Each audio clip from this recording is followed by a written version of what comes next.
Hello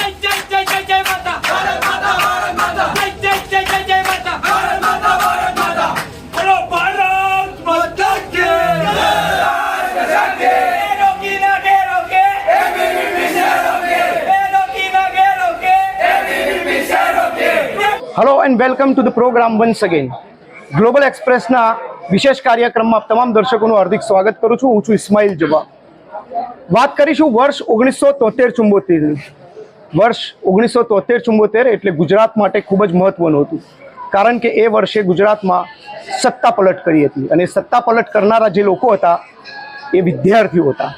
1973-74માં LD અમદાવાદની LD college એટલે કે લાલાભાઈ દલપતરાય કોલેજમાં વિદ્યાર્થીઓએ પોતાને કોલેજમાં પડતી હાલાકી, મુશ્કેલી અને તકલીફોને લઈ અને એક આંદોલન શરૂ કર્યું હતું, જે આંદોલન ધીરે ધીરે રાજ્યની અનેક કોલેજોમાં, અનેક શહેરોમાં ફરી વળ્યું હતું અને આખરે એ કોલેજ વિદ્યાર્થીઓથી લઈ અને સીધું જનતા સાથે જોડાયું અને જે તે વખતની ચીમનભાઈની સરકારના પાયા હલાવી નાખ્યા।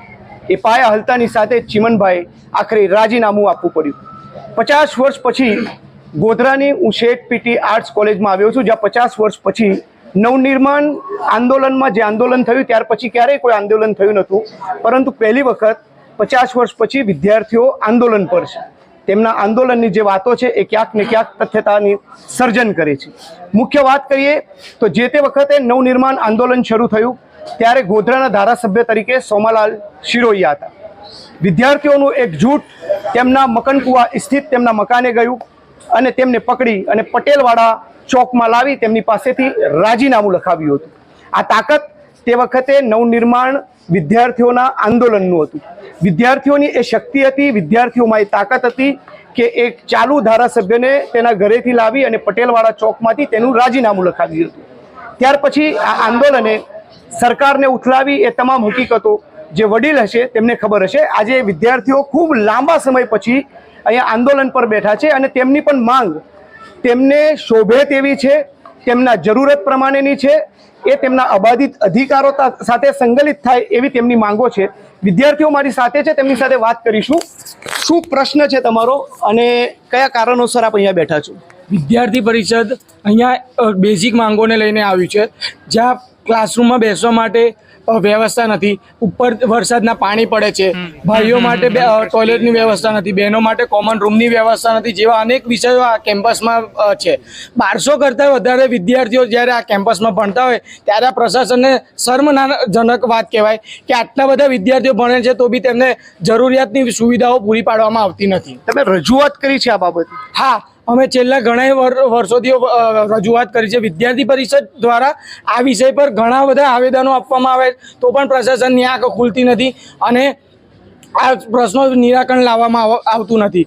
હવે જ્યારે વિદ્યાર્થીઓ આ પ્રશ્નો નિરાકરણ લાવવામાં નથી આવતું ત્યારે વિદ્યાર્થી પરિષદને આંદોલન કરવાનું જરૂર પડે છે।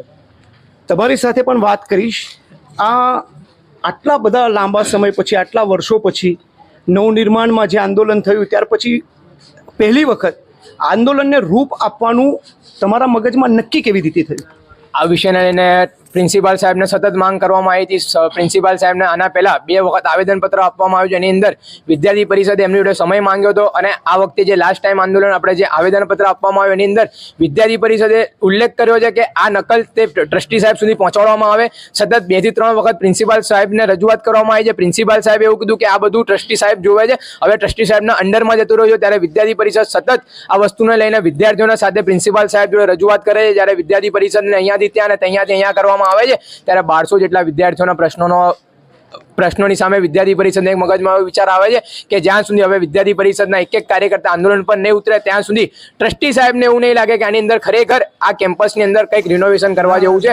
વિદ્યાર્થી પરિષદ છેલ્લા 1.5 કલાકથી આ કેમ્પસની અંદર બેઠું છે। ટ્રસ્ટી સાહેબનું પોતાનું કેમ્પસ હોવા છતાં પણ હજુ સુધી ટ્રસ્ટી સાહેબ અહીંયા નથી આવ્યા। ટ્રસ્ટી સાહેબને 10 થી 12 ફોનો કરવામાં આવે છે પ્રિન્સિપાલ સાહેબ દ્વારા, તો ટ્રસ્ટી સાહેબ અમને ત્યાં મળવા માટે બોલાવે છે। ટ્રસ્ટી સાહેબ એવું કહે છે કે હું ટ્રસ્ટી છું, હું ત્યાં ના આવું। આ કેમ્પસ એમનું છે તો આ કેમ્પસમાં આવવાની પણ જવાબદારી ટ્રસ્ટી સાહેબની હોય છે। વિદ્યાર્થી પરિષદ છેલ્લા ઘણા વર્ષોથી જોઈ રહ્યું છે કે હજુ સુધી ટ્રસ્ટી સાહેબની ગાડી છેલ્લા 1.5 કલાકથી આ કેમ્પસની અંદર નથી આવી, તો 1200 વિદ્યાર્થીઓની સામે ટ્રસ્ટી સાહેબ ક્યારે જોશે? આ આંદોલન તમારું જે છે એ કોલેજ કેમ્પસમાંથી સડક સુધી આવશે? જો વિદ્યાર્થી પરિષદ જો આવનારા સમયની અંદર ટ્રસ્ટી સાહેબ અમને અમારો સંતોષકારક જવાબ નહીં આપવામાં આવે તો અમે 1200માંથી જે વિદ્યાર્થીઓ અમારી જોડે છે તે બધા જ વિદ્યાર્થીઓને લઈને અમે આવનારા સમયની અંદર ઉગ્રમાં ઉગ્ર આંદોલન કરીશું કે જેની સંપૂર્ણ જવાબદારી ટ્રસ્ટી સાહેબની રહેશે. અને જો અમારું આંદોલન આજે સાંજે 5 વાગ્યા સુધી ચલાવવામાં આવશે તો સાંજે 5 વાગ્યા સુધી ચાલશે, જ્યાં સુધી ટ્રસ્ટી સાહેબ આવીને અમારા પ્રશ્નોનું અમને ત્વરિત ધોરણે નિરાકરણ નહીં અપાવે, જ્યાં સુધી ટ્રસ્ટી સાહેબ જો અમને એવું નહીં કે અમે અમારી જર્જરિત હાલત જે બિલ્ડિંગ છે તેની અંદર અમે રિનોવેશનનું કામ ચાલુ કરીશું, એ જ્યાં સુધી નહીં કે ત્યાં સુધી અમે આંદોલન શરૂ રાખીશું. આવનારા સમયની અંદર જો અમને જરૂર પડશે વિદ્યાર્થી પરિષદને લાગશે તો આવનારા સમયની અંદર વિદ્યાર્થી પરિષદ તે રોડ સુધી પણ આંદોલન કરવા માટે તૈયાર છે. અહીંયા બહેનો પણ છે, તેમની સાથે પણ વાત કરવાનો પ્રયાસ કરીશું. હા, શું છે આ આંદોલનનો ધ્યેય તમારો શું છે અને આવનાર સમયમાં આંદોલનને ક્યાં સુધી લઈ જશું? આંદોલન અમારો ધ્યેય એ વસ્તુનો છે કે કોલેજમાં હું બી સ્ટડી કરું છું, મારું બીએસસી ડિપાર્ટમેન્ટ છે, તો એ વોશરૂમ છે, વોશરૂમના દરવાજા બી બંધ થતા નથી અને છોકરીઓને જવું હોય તો છોકરાઓ ત્યાંથી જાય છે તો અંદર દેખીને જાય છે, ના કે વોશરૂમમાં દરવાજો છે, ના કે બારી છે, ના કે પાણીની વ્યવસ્થા છે. અમે કોલેજમાં આવીએ છીએ તો બેસીએ બી કઈ કોલેજમાં, ક્લાસ સિવાય તો બેસાય નહીં, બહાર બેસવા આવીએ તો ગંદકી છે, કીચડ છે, ડેન્ગ્યુના મચ્છર છે, બીજું શું કરીશું અમે? જો અમારો આ વિષયનો નિકાલ નહીં આવ્યો તો અમે આંદોલન પર આવી તો ગયા છે, કેમ્પસમાં છે આંદોલનમાં, રસ્તા પર આવવામાં વાર નહીં કરીએ જરાય બી. તો આ વિદ્યાર્થીઓ સાથે આપણે વાત કરી. વાતની શરૂઆત નવનિર્માણથી હતી. નવનિર્માણ વખતે જે આંદોલનની શરૂઆત હતી એ કોલેજમાંથી હતી. લાલાભાઈ લજપત રામ કરીને જે કોલેજ, જેને એલડી એન્જિનિયરિંગ કોલેજ અને એલડી કોલેજથી ઓળખાય છે, આખું કેમ્પસ છે, ત્યાંથી એક આંદોલનની શરૂઆત થઈ હતી. ગોધરાની આ શેઠ પીટી આર્ટ્સ કોલેજ જે છે એ ખૂબ જ શરૂઆતની કોલેજ છે, પહેલી કોલેજ કહી શકાય.